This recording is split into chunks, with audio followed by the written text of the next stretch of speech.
Howdy everyone, how are you today? Bess McCarty here, body-mind therapist and the Shrink of MLM and coach for network marketers.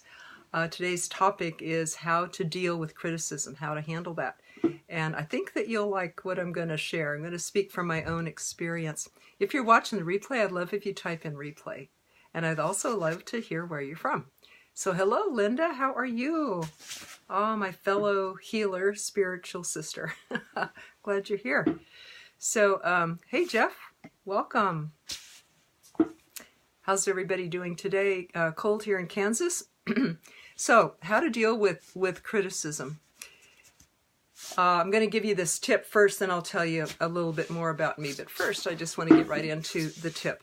So, criticism can really sting, right? And if you're a network marketer, it can set you back, get you inactive, get you to go missing in action, not making your calls, procrastinating and all that stuff.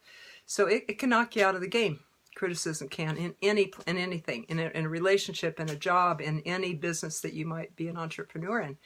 So what I'm going to talk about though is the inner critic, because that is the one who really runs the show.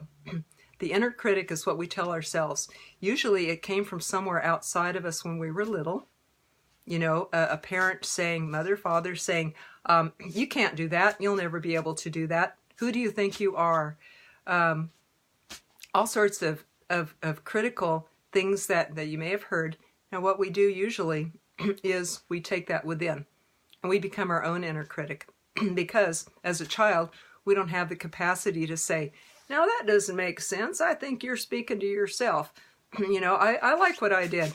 A child doesn't have that maturity, and that comes later in life. Hopefully we have it now, but a lot of times what we do is we regress back to our inner child when somebody criticizes us. And not only that, our parent is no longer around telling us that stuff, right? Like, you can't do that. What's wrong with you? Don't even try to do that. What we do is we take that inner parent, that inner voice, and we take it within. So we still carry that inner parent around with us, which is very inconvenient because we're big now. We've grown up like the elephant, the baby elephant that they were able to keep tethered at the circus by this little tiny stake. They just tethered the elephant to this little stake in the ground. That did it. The elephant couldn't run away. Well, the elephant got bigger and never realized that it eventually grew full size, that it could pull that stake up and walk away with no problem. It was not tethered. It was not being held captive anymore. And we're like that. We think we're still little, especially if somebody says something, a critical thing that can go in and really affect us. All of a sudden, we think we're little again, and we don't have a defense against that, or we can't work that out. Anyway, we're telling ourselves that same thing that we heard from that person, or it wouldn't have affected us. So today, my tip is about that inner critic. And if you realize that you can drop that, you can pull up the stake and you can walk away. You don't need to keep telling yourself and beating yourself up about these things. Hello, Sven. Welcome. Glad to see everybody. If you relate to dealing with criticism in your life, I'd love if you type yes. Also love to hear where you're from. Also, if there's any questions, you can feel free to leave those and I'll cover those in a few minutes.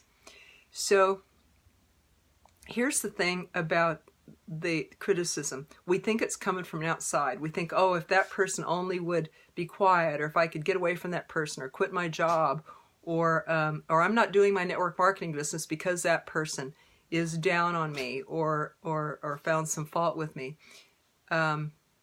Actually, it's not that person at all. And I'll show you why. That person may not even have been critical. I might have thought they were, or projected, it's called in psychology, because I'm already telling myself that thing. Like, oh, you did that terrible. Or what's wrong with you? Or why aren't you faster, better, doing network marketing like this person over here?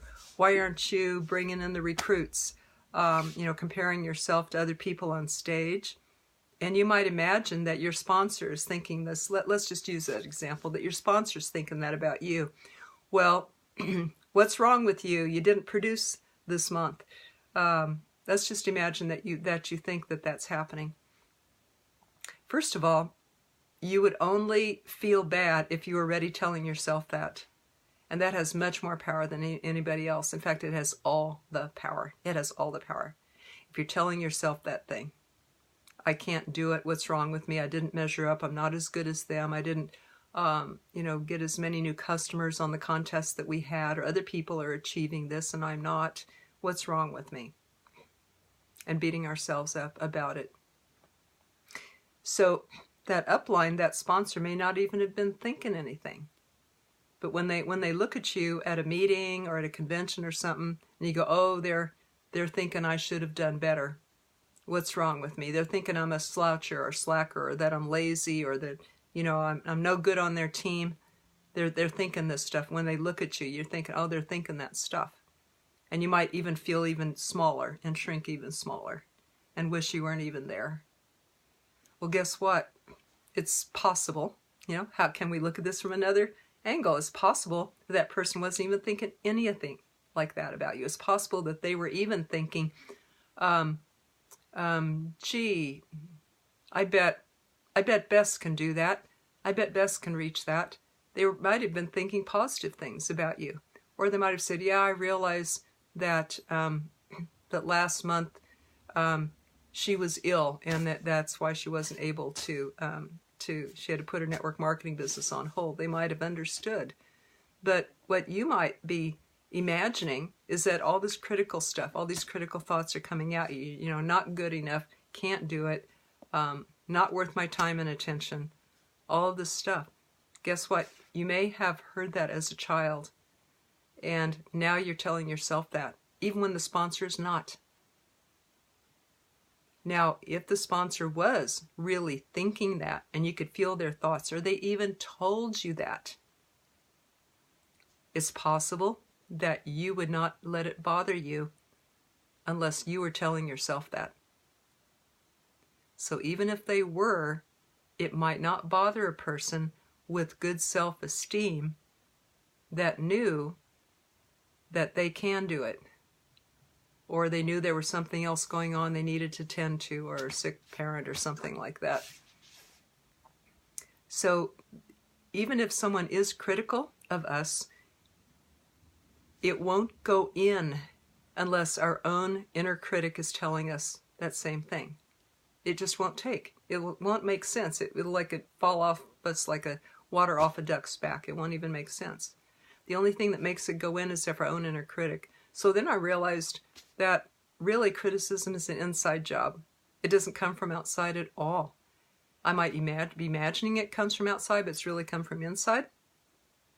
Or if they really are saying that, it doesn't even have to affect me at all, because I'm telling myself good things about myself, and I'm self-responsible, and show up and suit up, and I put, I do what I say I'm going to do, and I'm responsible. So if I'm all good with all that, and somebody still criticizes me, it just won't even compute.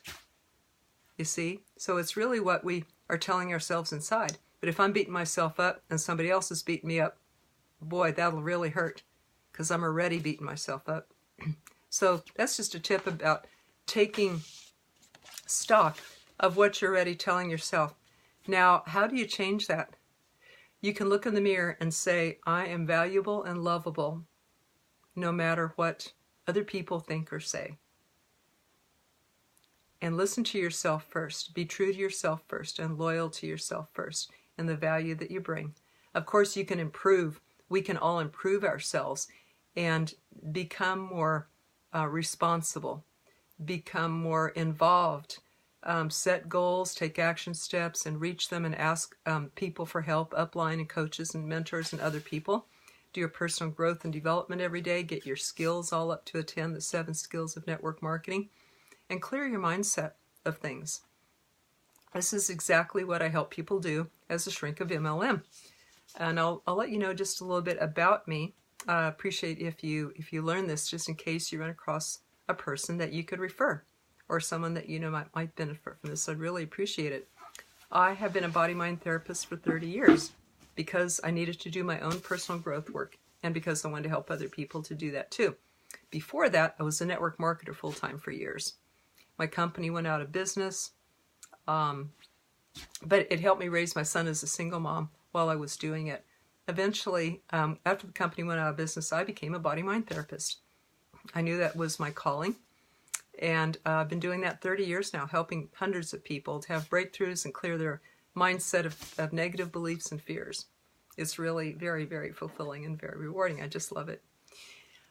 It was about 12 years ago, about 10 years ago, my business coach told me, you should niche down. I said, okay, I'll niche down to coaching business people. I said, niche further. I said, okay, network marketers, because I was one, they're my heroes. They really face themselves, and because I wanted to help moms be home with their kids, seniors to have a better retirement, people to fire bad bosses, students to pay off loans. So those are my pet areas of people that I love helping in network marketing, helping them to achieve those goals.